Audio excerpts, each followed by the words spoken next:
It was a beautiful day for a boat ride, but the crew of the Manly Fast Ferry in Sydney, Australia, would describe what happened next as one of the weirdest incidents, and passengers will definitely remember it for a long time too. Before we begin, make sure you smash that like button, subscribe to our channel, and click the notification bell for more amazing videos. It began when a woman spotted an animal swim out past the jetty and right into the path of the ferry. And this was no sea creature. She couldn't tell exactly what it was, but she was convinced it didn't belong in the water.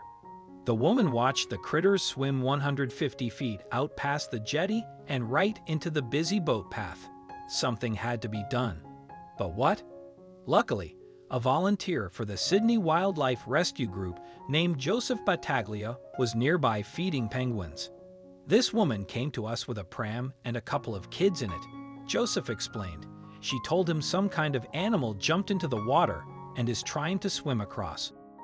Joseph and his team rushed to the water's edge to investigate.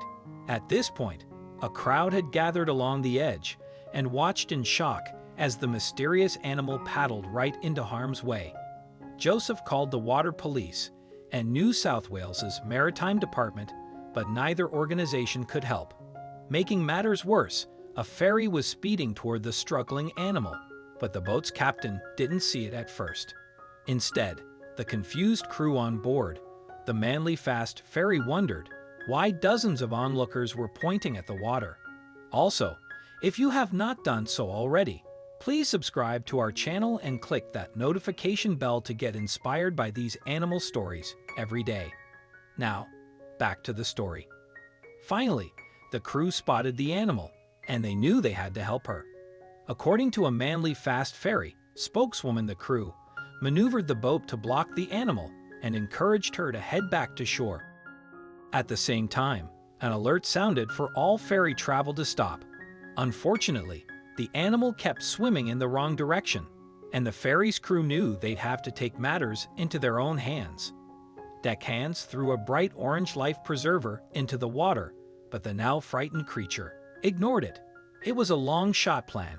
How would she know to take hold of it anyway? It was time to reassess their options. By this time, the ferry had moved closer to the animal, and the crew could make out exactly what it was. A wallaby, not known for having great swimming abilities, the poor creature had already become weak and could drown at any moment.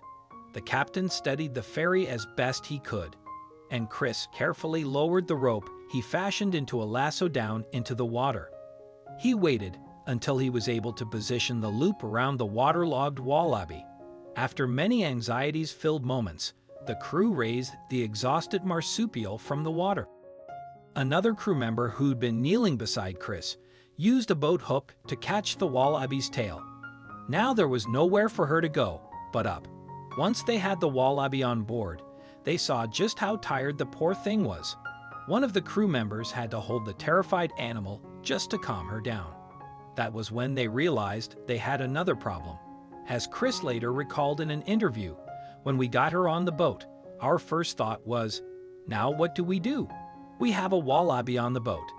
Luckily, there was someone nearby who knew just how to help.